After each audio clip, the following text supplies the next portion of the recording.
Il flotte comme un parfum de vacances. Soleil, mer dégagée, des conditions idéales pour piquer une tête. Seule ombre au tableau, la qualité de l'eau.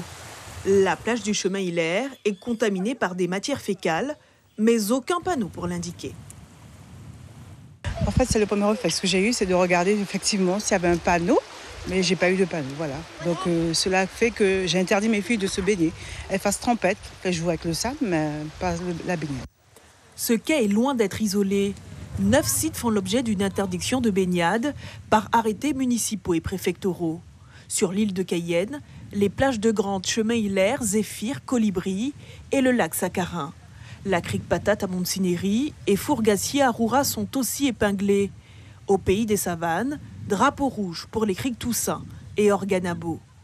Une cartographie précise établie par l'Agence régionale de la santé. L'ARS a vu la qualité de l'eau se dégrader en Guyane depuis 5 ans. Le classement ne se fait pas comme ça ponctuellement, il se fait à la fin de l'année, au mois d'octobre, de la saison balnéaire qui dure de septembre à septembre. Et ça remonte sur les 3 dernières années, donc c'est un calcul sur les 4 dernières années. Sur le terrain, les équipes de l'ARS sillonnent tous les 15 jours les aires de baignade. Des prélèvements microbiologiques indispensables pour suivre l'évolution du phénomène.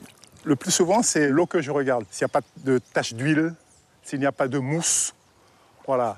En général, voilà. Si on trouve tout ça, tous ces paramètres-là aussi sont notés sur notre logiciel. Ces échantillons sont alors envoyés à l'Institut Pasteur. Quant à l'origine de cette pollution, il suffit de regarder autour pour se faire une petite idée. Ces matières fécales, en fait, c'est tous les rejets d'eau usée, donc une eau mal traitée qui arrive dans la mer, et puis c'est ce qui nous permet de voir tous ces paramètres de matières fécales.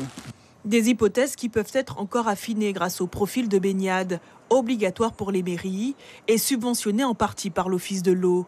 Un outil sanitaire qui étudie en profondeur les principales causes de contamination avant de mettre en place un plan d'action.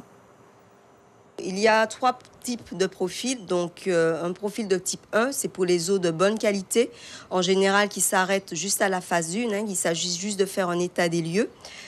Pour les profils de type 2 et 3, donc c'est pour les eaux de qualité suffisante et insuffisante. Il faut rechercher un petit peu plus loin les causes des non-conformités de l'eau de baignade.